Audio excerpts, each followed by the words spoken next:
Bismillahirrahmanirrahim. Alhamdulillahirabbil alamin wassalatu wassalam ala asyrafil anbiya wal mursalin sayyidina wa habibina Muhammadin wa ala alihi wa sahbihi ajma'in. Qala al-musannif al-imam hujjatul Islam Abu Hamid Al-Ghazali rahimahullah wa nafa'ana bi ulumih. Ats-tsaniyatu ratibatuz zuhri wa hiya 6 raka'at. Rak'atani ba'daha wa hiya aidan sunnatun muakkadah wa arba'un qablaha wa hiya aidan sunnatun wa in kanat duna rak'atainil akhiratain. Rawa Abu Hurairah radhiyallahu anhu 'anin Nabi sallallahu alaihi wasallam annahu qala man shalla arba'a rak'atin ba'da zawali syams yuhsinu qira'atahunna wa ruku'ahunna wa sujudahunna صلى معه 70,000 ملك يستغفرون له حتى الليل وكان صلى الله عليه وسلم لا يدع 4 بعد الزوال يطيلهن ويقول إن أبواب السماء تفتح بهذه الساعة فأحب أن يرفع لي فيها عمل. رواه أبو أيوب الأنصاري وتفرد به. ودل عليه أيضا ما روت أم حبيبة زوج النبي صلى الله عليه وسلم أنه قال man shalla fi kulli yawmin 12 rak'atan ghairal maktubah buniya lahu baitun fil jannah wa rak'ataini qabla al-fajri wa arba'an qabla az-zuhur wa rak'ataini ba'daha wa rak'ataini qabla al-'asr wa rak'ataini ba'da al-maghrib.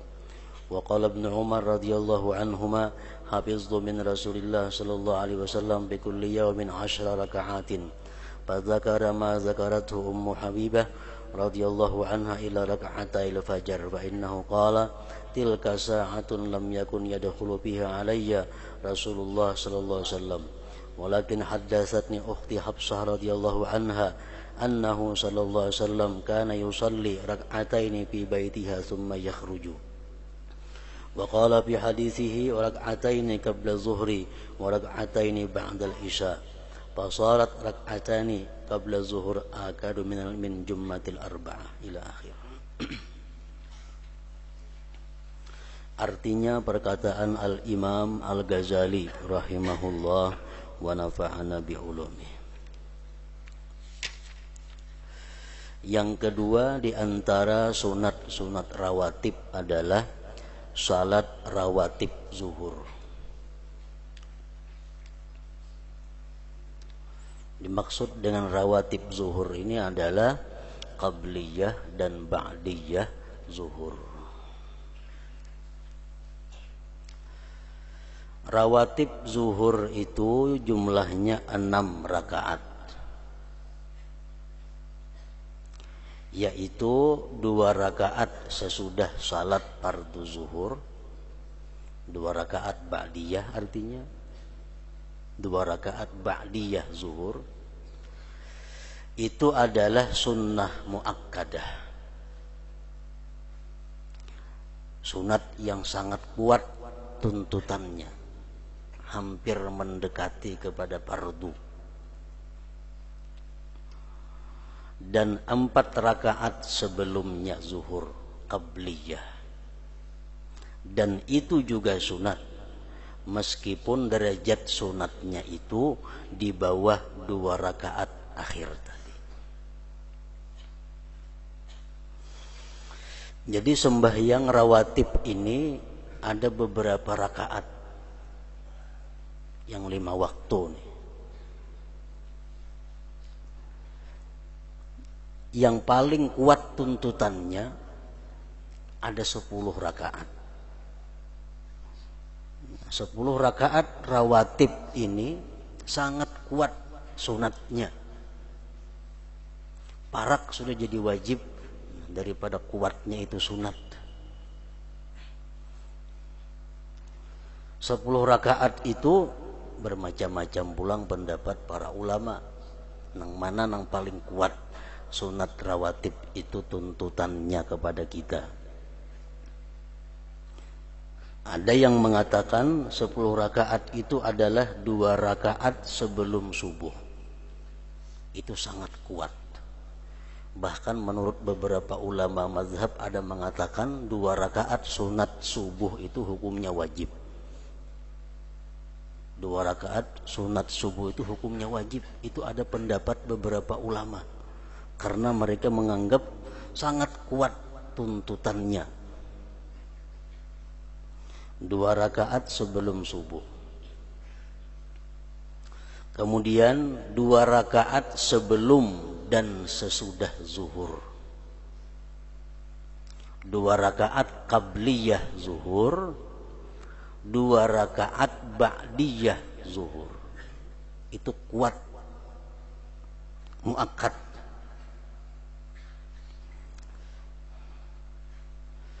Kemudian 2 rakaat sesudah maghrib dan 2 rakaat sesudah isya.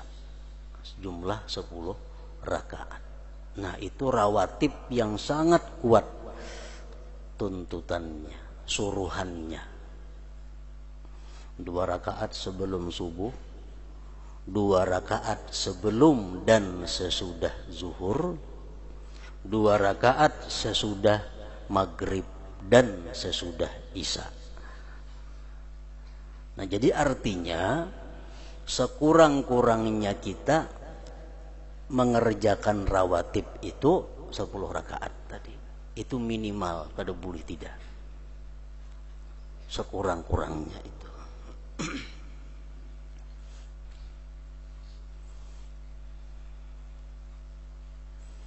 Nang paling banyak rawatib berjumlah 24 rakaat. Itu paling full. 24 rakaat ini paling banyak jumlah rawatib. Artinya kalau kita melakukan sunat-sunat qabliyah ba'diyah sehari semalaman jumlahnya 24 rakaat, berarti kita mendatangkan yang paling sempurna. Ini bagus dikerjakan oleh orang-orang nang kada banyak pekerjaan-pekerjaan. 2 rakaat sebelum subuh, 4 rakaat sebelum dan sesudah zuhur. Qabliyah zuhur 4 rakaat, ba'diyahnya pun 4 rakaat juga. Qabliyah asar, sunat asar 4 rakaat. 4 rakaat. Qabliyah maghrib antara azan qamat maghrib tuh ada 2 rakaat di situ. Sesudah maghrib ada 2 rakaat. Sebelum isya 2 rakaat qabliyah isya. Jadi maghrib qabliyah 2, ba'diyah maghrib 2. Isya qabliyahnya 2, ba'diyahnya 4 rakaat. Jumlah 24. Itu paling banyak. Banyak pada itu, kalau ada lagi sudah. Nang tengah ada 12 rakaat, ada 17, atau tergantung. Jadi sekurang-kurangnya rawatib itu berjumlah 10 rakaat, paling banyak sudah 24 rakaat. Nah, di sini Al-Imam Al-Ghazali mengatakan bahwa salat rawatib zuhur 6 rakaat, yaitu 2 rakaat sesudah salat fardu zuhur, itu adalah sunat muakkadah, dan 4 rakaat sebelumnya qabliyah, dan itu juga sunat meskipun di bawah 2 rakaat akhir. Artinya tuntutannya di bawah, kada muakkad. Muakkad kan cuma 2 belum zuhur, 2 sesudah zuhur. Kalau kita sebelum zuhur 4 rakaat qabliyahnya, berarti lebih daripada muakkad. Lebih daripada muakkad itu. Ini yang paling tengah. Paling tengah. 4 rakaat qabliyah zuhur, 2 rakaat ba'diyah zuhur. Kalau kita ambil paling sedikit, 2 rakaat qabliyah zuhur, 2 rakaat ba'diyah zuhur. Kita ambil yang paling banyak, 4 rakaat qabliyah zuhur, 4 rakaat ba'diyah zuhur.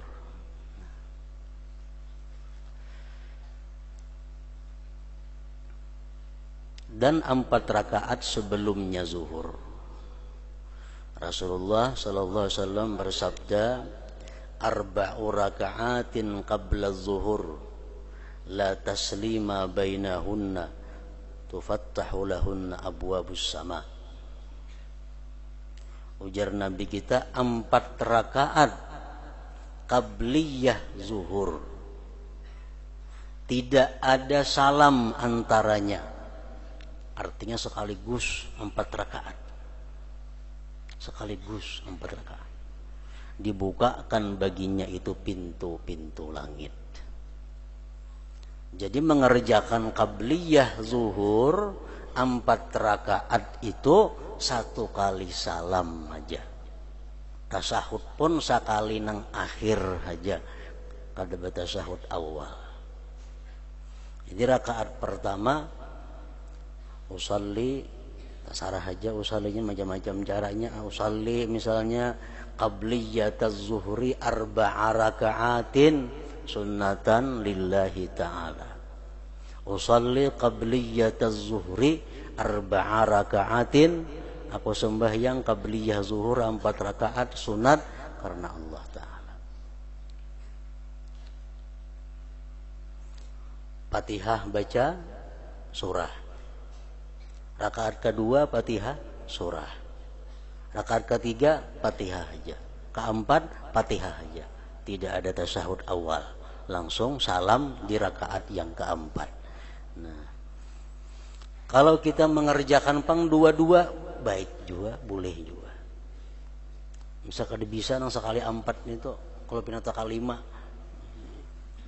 atau taka 3, soalnya kada ada berantara. Nah, ambil dua-dua, kada jadi soal. Cuma Rasulullah mengatakan paling baik itu la taslima bainahunna.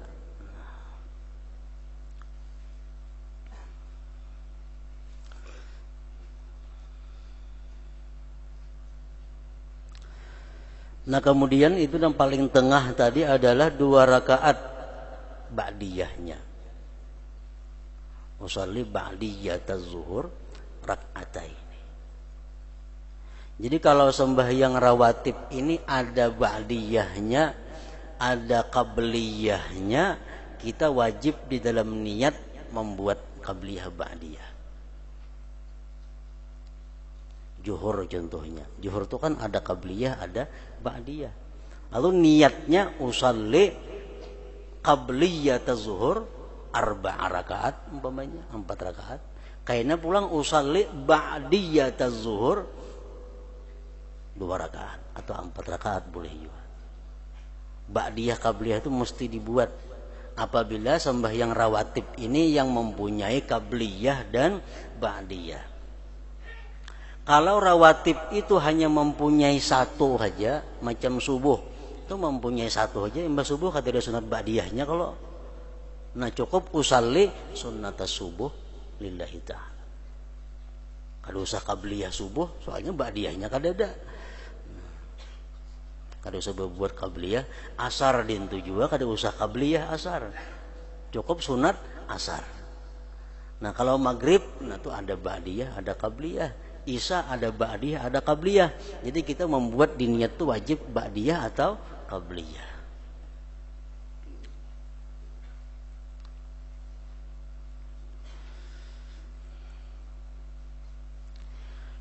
Jadi 2 rakaat sebelum zuhur, 2 rakaat sesudah zuhur paling pendek.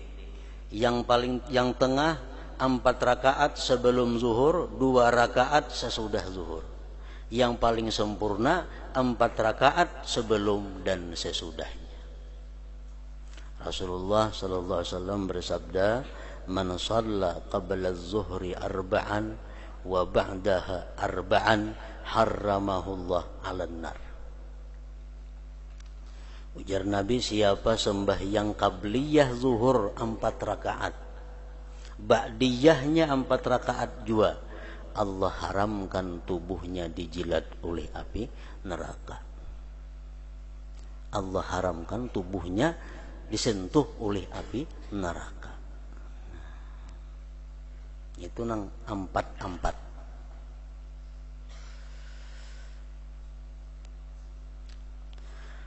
Abu Hurairah radhiyallahu anhu meriwayatkan dari Nabi sallallahu alaihi wasallam bahwasanya beliau bersabda, "Man shalla arba'a raka'atin ba'da zawali syamsi yuhsinu qira'atahunna wa ruku'ahunna wa sujudahunna, shalla ma'ahu sab'una alfa malaki yastaghfiruna lahu hatta al-lail." Artinya barang siapa salat 4 rakaat setelah tergelincir matahari, qabliyah zuhur 4 rakaat, di mana ia membaikkan bacaannya, rukuknya dan sujudnya, maka salatlah bersamanya 70.000 malaikat. Mereka memohonkan ampunan baginya sampai malam. Jadi artinya kalau kita sembahyang qabliyah zuhur itu 4 rakaat, malaikat memintakan ampun sebanyak 70.000 malaikat memintakan ampun kepada Allah agar kita diampuni dosa-dosa kita sampai malam. Nah, itu 4 rakaat qabliyah. Kalau ba'diyahnya pulang 4 tambah pulang, Allah haramkan tubuhnya disentuh api neraka.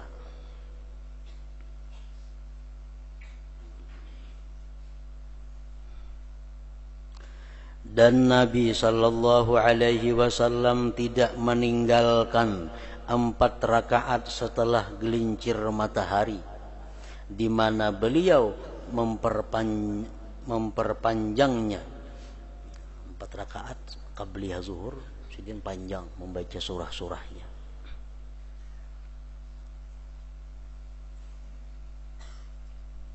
Dan bersabda beliau, "Inna abwabas sama tuftahu fi hadhihi as-sa'ah fa uhibbu an yurfa'a li fiha amal." Artinya sesungguhnya pintu-pintu langit itu dibuka pada saat ini, maka aku senang untuk diangkat amalku padanya.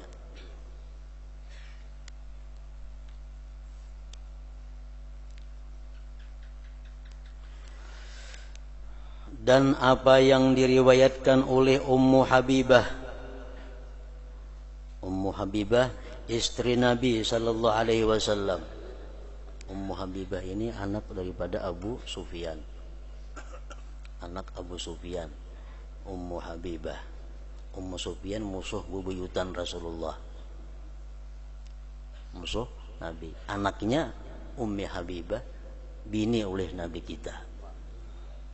Walaupun pada akhirnya Abu Sufyan masuk Islam juga, tapi sudah ujungnya. Dan apa yang diriwayatkan oleh Ummi Habibah istri Nabi sallallahu alaihi wasallam menunjukkan demikian juga, yaitu bahwasanya beliau sallallahu alaihi wasallam bersabda, "Man shalla fi kulli yaumin 12 rak'atan ghairal maktubati buniya lahu baitun bil jannah wa rak'ataini qabla al-fajri wa arba'an qabla az-zuhri wa rak'ataini ba'daha wa rak'ataini qabla al-'asar wa rak'ataini ba'da al-maghrib."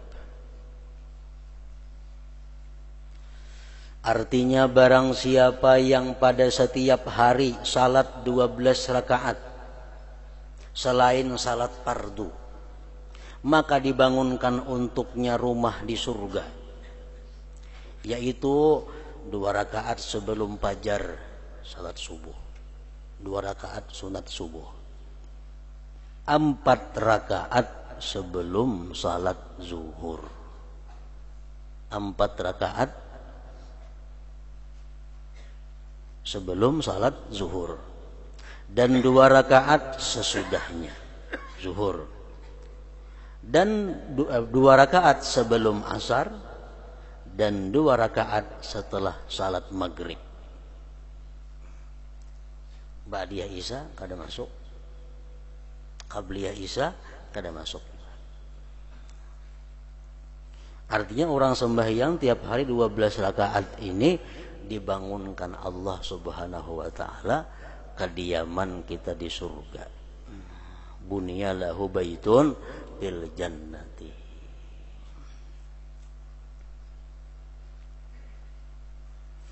Mengetahui atau tandanya apakah kita ini banyak berisi rumah sudah di surga atau kada. Apakah kita ada berisi kebun sudah di surga atau kada. Apakah kita berisi kendaraan di surga atau kada. Apakah kita sudah berisi bidadari di surga atau kada. Tandanya adalah, ujar para ulama mengatakan, bila mana kita sudah siap mati, berarti kita sudah banyak berisian sangu di surga itu. Bila mana sampai saat ini kita masih takutan mati, berarti kita kada punya apa-apa masih di sana. Kita nih takutan non mati, berarti kita kada berisian apa-apa lagi di sana.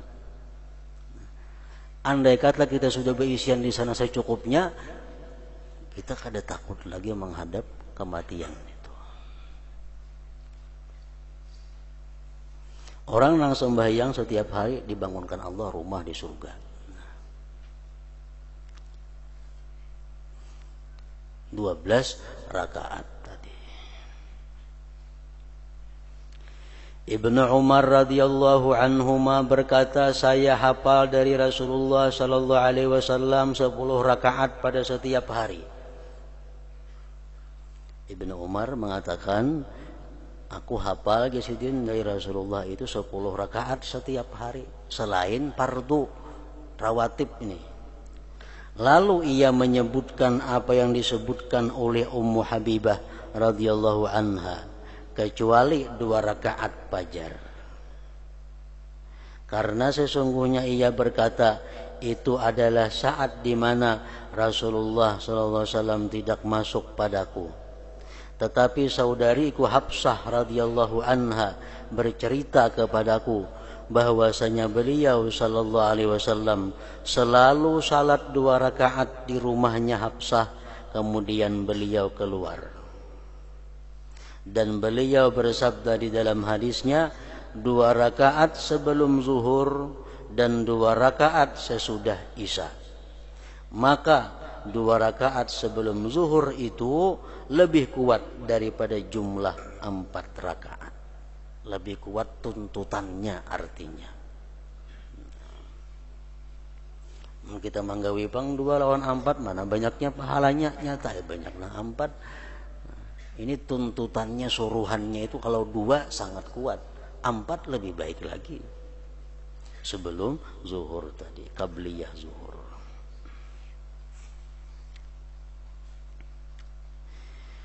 Waktunya qabliyah zuhur itu masuk dengan tergelincirnya matahari. Ada sarana menunggu orang bang umpamanya. Jadi qabliyah ini, qabliyah zuhur ini waktunya bila mana matahari sudah tergelincir, di situ sudah masuk kita melaksanakan qabliyah zuhur. Orang bang kakak ada jadi soal nih tuh. Kada ada sangkut pautnya lawan bang. Qabliyah zuhur ini hubungannya dengan tergelincir matahari.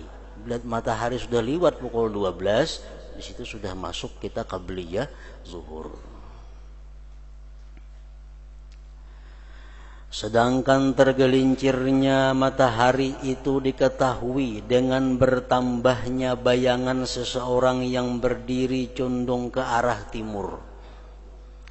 Karena ketika terbitnya matahari, terjadilah bayangan di sisi barat memanjang.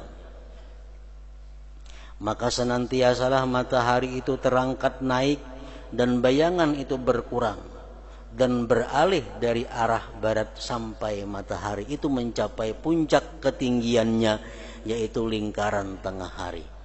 Bisukan tuh hamba yang kita tinggi tuh.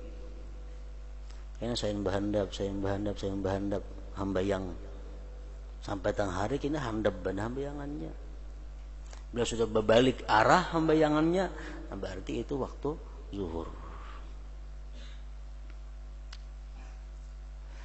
Hal itu menjadi puncak berkurangnya bayangan. Apabila matahari telah tergelincir dari puncak ketinggiannya, maka bayangan itu mulai bertambah. Maka dari mulai dapat ditangkapnya tambahan bayangan itu oleh indera, maka waktu zuhur telah masuk.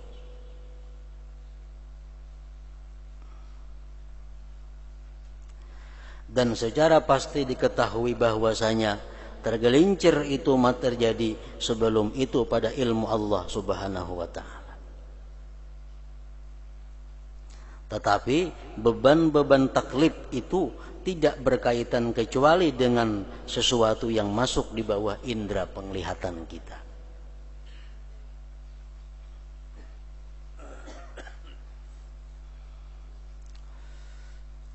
Orang bahari kada berisi jam, kada berisi waktu.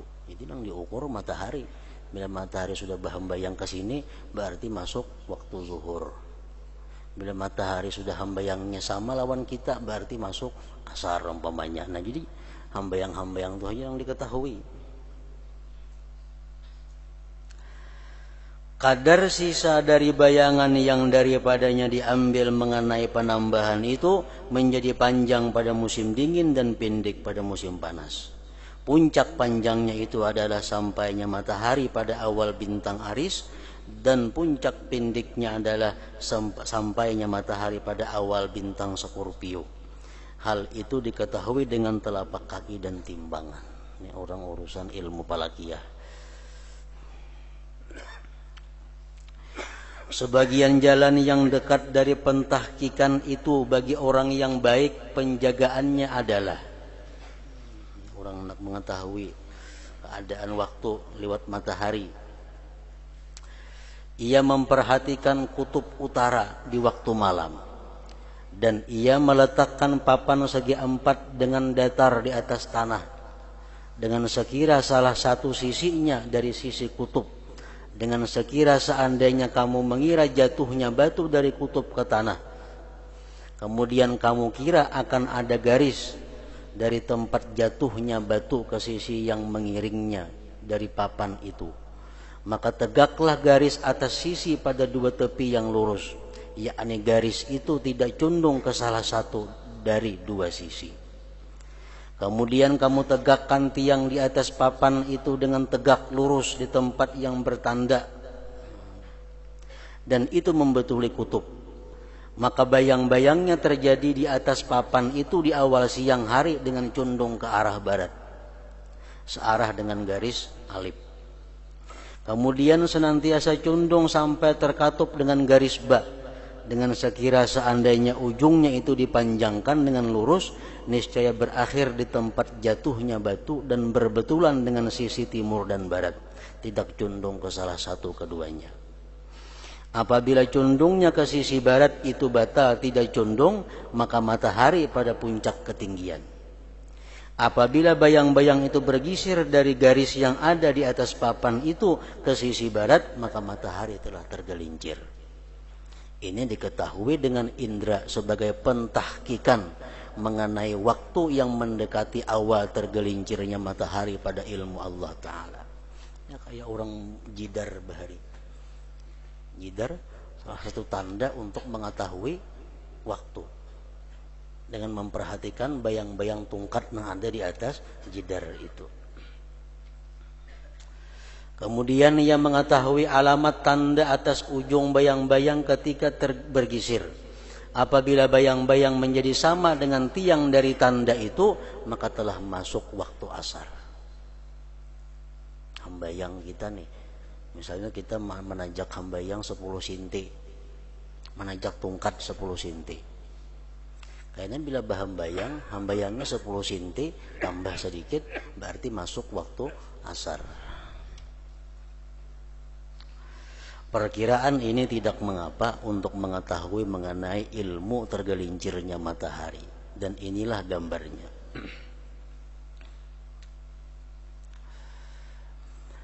Nah, kemudian yang ketiga, salat rawatib asar.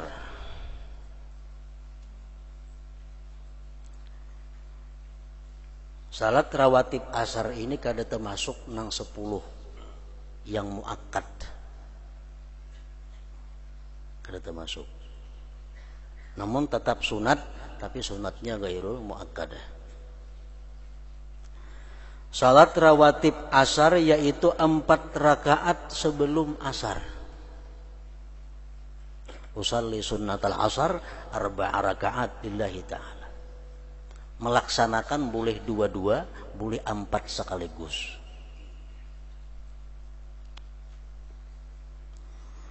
Abu Hurairah radhiyallahu anhu meriwayatkan dari Nabi sallallahu alaihi wasallam bahwasanya beliau bersabda, rahimallahu abdan shalla qabla al-'asri arba'an. Artinya semoga Allah menyayangi hamba yang salat 4 rakaat sebelum asar. Ini Nabi berdoa. Ujar Nabi, ya Allah, sayangilah hamba Engkau yang sembahyang qabliyah, yang sembahyang sunat asar itu 4 rakaat. Nabi meminta kepada Allah agar Allah menyayangi hamba-hambanya yang sembahyang sunat asar 4 rakaat. Melakukan itu dengan harapan masuk di dalam doa Rasulullah sallallahu alaihi wasallam itu adalah sunnah muakkad. Karena doa beliau itu pasti dikabulkan. Doa Nabi pasti dikabulkan Allah. Nabi mendoakan bahwa orang yang sembahyang 4 rakaat sunat asar supaya disayang oleh Allah. Nah, jadi artinya orang-orang nang kawa melaksanakan sunat asar itu 4 rakaat, orang nang disayang oleh Allah Subhanahu wa ta'ala. Hanya orang-orang yang disayang Allah nang kawa sembahyang sunat asar itu 4 rakaat.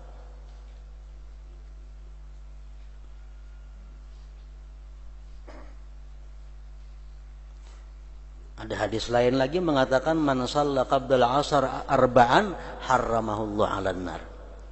Ada lagi hadis mengatakan bahwa siapa sembahyang sunat asar 4 rakaat, Allah haramkan tubuhnya disentuh neraka.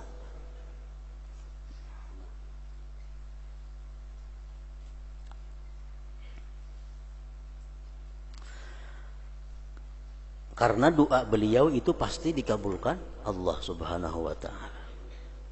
Ketekunan beliau atas sunat itu tidak seperti ketekunan beliau atas 2 rakaat sebelum zuhur.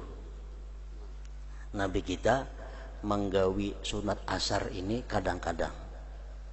Makanya sunat asar ini kadang muakkad tadi. Lain sunat qabliyah zuhur, nah itu muakkad. Kuat tuntutannya. Tapi walaupun sunat asar ini kadang muakkad, cuma itu fadilatnya adalah disayang oleh Allah Subhanahu wa ta'ala.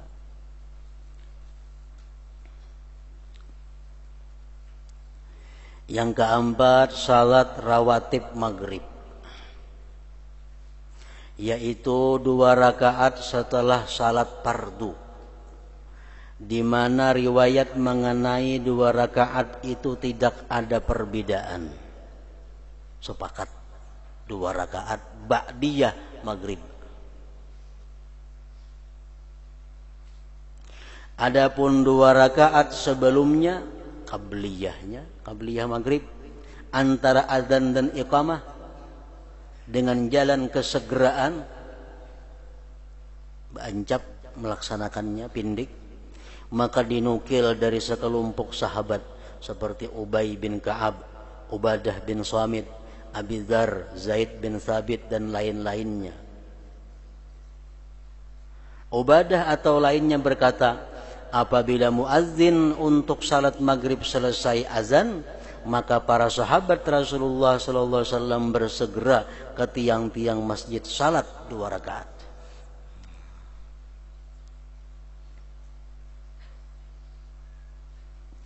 Sebagian mereka berkata, kami salat 2 rakaat sebelum maghrib, sehingga masuk orang yang masuk masjid, lalu ia mengira bahwa kami sudah selesai salat maghrib. Maka ia bertanya, apakah kalian salat maghrib? Jadi sembahyang qabliyah maghrib itu ada. Namun kada kuat tuntutannya. Kalau kita kada melaksanakan qabliyah maghrib, kita kada dicela. Tapi kalau kita kada melakukan ba'diyah maghrib, nah kita dicela itu.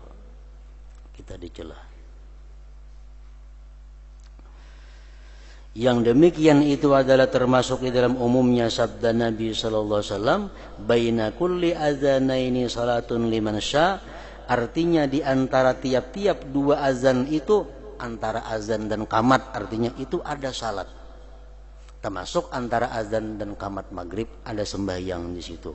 Bagi siapa yang mau, kata Rasulullah. Jadi sembahyang qabliyah maghrib ini ujar Nabi bagi siapa nang hendak. Makanya kada terlalu kuat tuntutannya.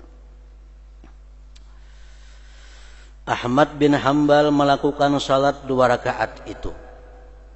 Lalu ia dicela oleh manusia. Maka ia meninggalkannya. Ditanyakan kepadanya mengenai hal itu, maka beliau berkata, saya tidak melihat manusia mengerjakan salat 2 rakaat itu. Lalu beliau meninggalkannya. Dan beliau berkata, jika seseorang salat 2 rakaat itu di rumahnya atau sekira manusia tidak melihatnya, maka itu baik. Menurut Imam Ahmad bin Hambal, amun hendak sembahyang juga qabliyah maghrib di rumah aja menggawi atau nang orang kada melihat.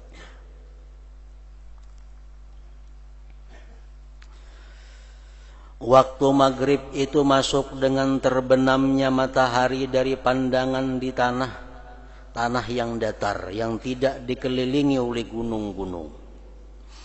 Jika tanah itu dikelilingi oleh gunung-gunung di arah barat, maka terhentilah maghrib itu sampai terlihat datangnya kehitaman dari sebelah timur. Nabi SAW bersabda, idza aqbala al-lailu min hahuna wa adbara an-nahar min hahuna faqad aftara as-shaim. Artinya apabila malam datang dari sini dan siang pergi dari sini, maka orang yang berpuasa itu boleh berbuka. Di zaman Rasulullah, kalau hendak sembahyang maghrib, suruh sidin sahabat ada naik ke gunung, lihat matahari tenggelam ada, naik ke gunung. Matahari tenggelam, hanya rebang maghrib. Dan yang paling disukai adalah bersegera pada salat maghrib khususnya. Karena maghrib ini pindik waktunya. Dan jika dilambatkan dan dikerjakan sebelum hilangnya syapak merah, menurut penelitian orang-orang Falakiyah, syapak merah itu kada hilang sebelum jam 7. Syapak merah itu kada hilang sebelum jam 7 malam.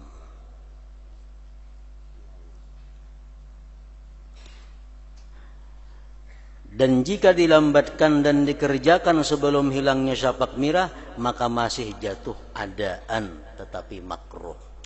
Sembahyang maghrib sudah pukul 7 benar parak hari sudah. Nah, masih adaan tetapi makruh. Umar radhiyallahu anhu melambatkan salat maghrib pada suatu malam sehingga timbullah bintang. Maka ia memerdekakan budak sebagai balasan terhadap kelalaiannya sembahyang maghrib itu.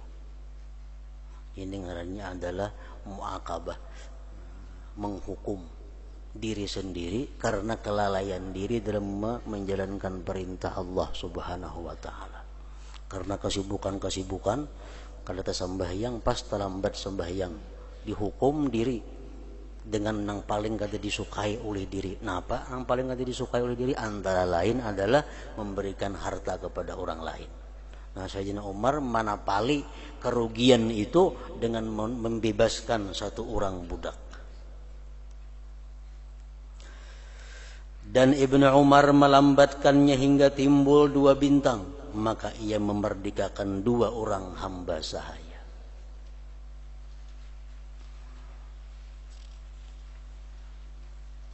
Yang kelima, salat rawatib Isya yang akhir. Orang dahulu nyambet maghrib itu Isya juga. Jadi lalu dua isya, ada isya pertama, ada isya kedua. Isya kedua isya nang bujur, isya pertama iya maghrib. Salat rawatib isya yang akhir ya isya 4 rakaat setelah salat fardu.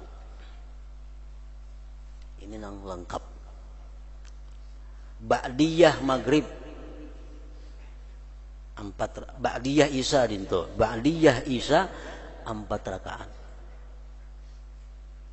Di dalam syarah Ihya disebutkan 1 kali salam. Ba'diyah isya atau 4 rakaat 1 kali salam. Artinya kada dua-dua, kada sekaligus 4 rakaat.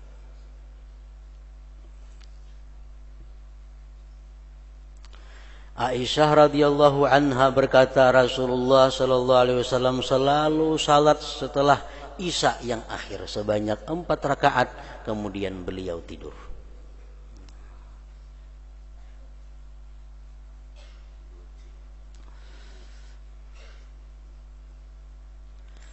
Sebagian ulama memilih dari kumpulan hadis bahwa jumlah salat rawatib itu 17 rakaat seperti jumlah salat fardu.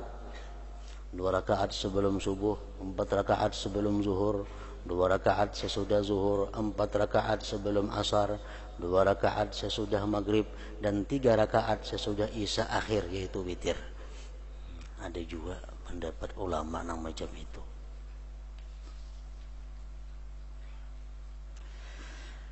Nah, jadi dari sekian macam rawatib tadi, ulama mengurutkan nang mana nang paling abdal.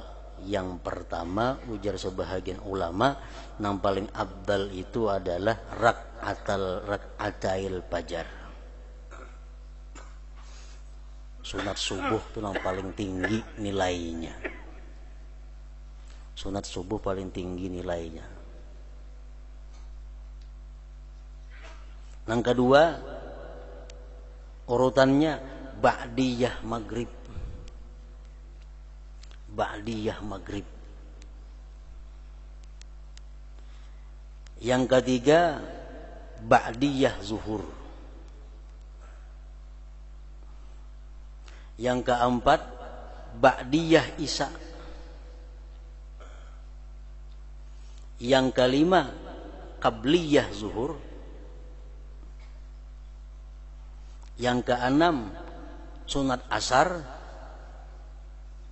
Yang terakhir, qabliyah isya. Itu urutan keabdalannya menurut sebahagian ulama. Manakala engkau mengetahui hadis-hadis yang mendatang tentang hal itu, maka tidak ada maknanya artinya memperkirakan jumlah itu. Nabi sallallahu alaihi wasallam bersabda, as-shalah khairu mawdi'in, faman syaa'a aktsara wa man syaa'a aqalla. Artinya ujar Nabi, sembahyang adalah sebaik-baik tempat. Barang siapa mau maka ia memperbanyaknya, dan barang siapa mau maka ia mensedikitkannya. Anak banyak baiknya, banyaki juga sembahyangnya. Anak sedikit baiknya, sedikiti juga sembahyangnya. Jika demikian, maka pilihan setiap orang yang berkemauan itu menurut kadar kegemarannya terhadap kebaikan.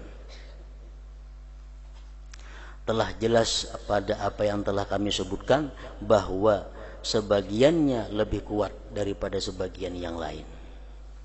Dan meninggalkan yang lebih kuat itu lebih jauh dari keutamaan. Lebih-lebih fardu-fardu itu sempurna dengan sunat-sunat. Qabliyah, ba'diyah itu menyempurnakan fardu. Memperindah sembahyang fardu, membaguskan sembahyang fardu. Barang siapa yang tidak memperbanyak dari sunat-sunat, maka hampir fardunya itu tidak selamat tanpa ada penambalnya. Jadi sunat-sunat itu gunanya menambal kalau ada kekurangan dalam sembahyang fardu itu. Nah, kemudian salat witir. Afdhalul dzikri fa'alam annahu la